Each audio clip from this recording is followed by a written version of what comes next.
परिवारर एकमात्र रोजगारिया पुओ रोगाक्रांत होई बिछणारे शय्याशायी। तेणु पुओर एपरी अवस्था 83 वर्षीय वृद्ध बापांक कांधरे एबे परिवारर बोझ।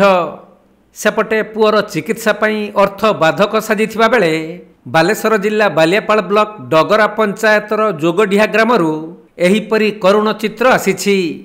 ग्रामर रामचंद्र पाढ़ी और तांक स्त्री बासंती पाढ़ी तांकर एकमात्र पुओर चिकित्सा पई सहायता जोगाई देबाकू आकुल निवेदन करिसंती।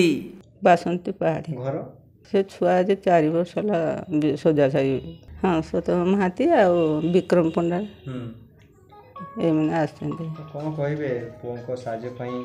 साहय भगवान आशीर्वाद तो जदि समस्त आशीर्वाद थी से छुआ प्रति जदि दया थी जी जहाँ पार तो देवे मुझे को ये कहमी।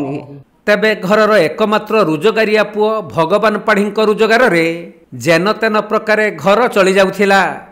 किंतु हठात 3 वर्ष तले भगवान बिलकु जाइथिबा बेले सेठारे पड़ी जाई से गुरुतर होइथिले। तेणु पुओ को आपोलो हॉस्पिटल को नहीं डाक्तर को देखाइबा परे तांको स्पाइनल कॉर्ड रे समस्या देखा देइथिबा जणा पड़िथिला। तेणु डाक्तर किछि औषध लिखिदेबा परे ऑपरेशन पई परामर्श देइथिले। हेले सही ऑपरेशन पई बहुल अर्थर आवश्यकता थिबा बेले केवल औषध रे पुओर रोग भल होई जिबार आशा रखिथिले वृद्ध बापा माँ।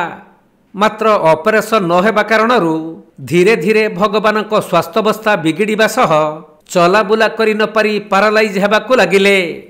तेबे उच्च शिक्षित तथा स्वाभिमानी युवक भगवान निजर अर्थ अभाव जनित ऑपरेशन होई न पारिबा बाबदरे काहाकू भी साहाय्य मागिबाकू उचित मणि नाहंती। विक्रम पंडा बाबू आसते जो सत्यजित महांती भाई आसते माने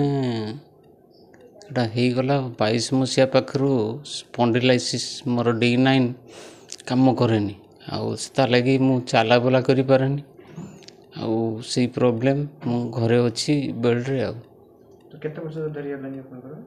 एटा 22 मसीहा रु हेगला आज 4 वर्ष कौन साहाଯ୍ୟ हाथ बढ़ेले विक्रम पंडा मोदे कही कि तो जाइजंती आर्थिक पैसा भी देके जाइजंती 5000 टंका कही जाइजंती जे मेडिकल आउ डाक्तर को देखेबार जो व्यवस्था करेबे से ओडिशावासी एवं बहुत स्वेच्छासेवी अछन से कोन निवेदन करिवे मु आज्ञा जहाँ भगवान कर इच्छा से हम मु किए निवेदन करी मु कौन कहिबी से तो बहुत तांको धन्यवाद देवी एमती आसिकी पहुँचिले मो पाखरे। तेबे पुओर एपरी अवस्था बापा माँ भांगी पड़िथिबा बेले बापा रामचंद्र 83 वर्ष बयस पूजा पाठ करी आपाततः निज परिवार प्रतिपोषण करुछंती। अर्थ अभावरू मात्र 34 वर्षर एकमात्र पुओर चिकित्सा पई किछि भी व्यवस्था करि पारु नाहंती। तेणु ए परिस्थिति रे बदान्य व्यक्ति और राज्य सरकार को आर्थिक सहयोग जोगाई देबा पई आकुल निवेदन करिछंती। एहीपरि दुखद खबर जानिबा परे बालेश्वरर युवनेता विक्रम पंडा भगवान पाढ़ी जोगडिहा स्थित बासभवन को जाई तांको स्वास्थ्यावस्था पचारि बुझिबा सहित 5000 टंकार सहायता राशि प्रदान करिछंती। आगकू मध्य सहयोगर हाथ बढ़ाइबाकू से प्रतिश्रुति देइथिबा बेले जणे उच्च शिक्षित युवक भगवान पाढ़ींकर अमूल्य जीवन को बंचाइबा पई से मध्य सहृदय व्यक्तिंक सहयोग लोड़िछंती।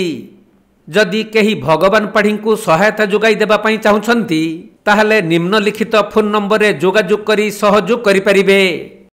नै देखंतु बालेश्वर जतबेले असुविधार थाए सेतबेले आमे हमर साध्य मथे ठिया हो ये आम प्रिंसिपल एवं आमे को बहु वर्ष लानी ए काम करि आसु। आज एठिकार युवनेता सत्यका महांती सकाळे कथा होतिले मो संगे एवं से कहले कि एमती जने युवक अछंती जे पाठरे थिले भलो ज्ञान भी अच्छी किंतु युव बयस दीर्घ वर्ष है बिछण पड़ी आकस्मिक दुर्घटनार शिकार एवं से क्रम आम जैसे पहुँची देखुचु जे भगवान पाढ़ी जे बहु वर्ष है शय्याशायी अच्छा एवं सबुठु दुख परितापर विषय कि बापा परिणत बयस अच्छा माँ परिणत बयस अच्छा सहारा हवापाई कहीं ना।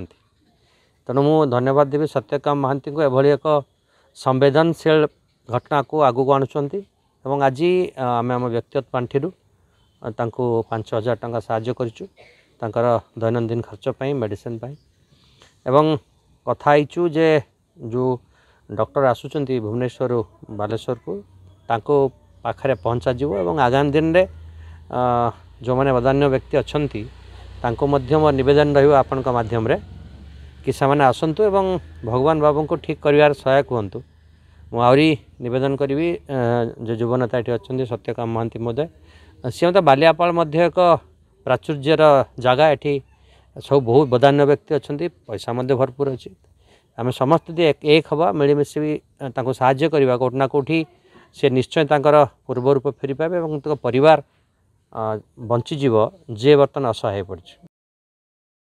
बालेश्वर जिला बालियापालरू सुभाष दास रिपोर्ट कोणार्क लाइव।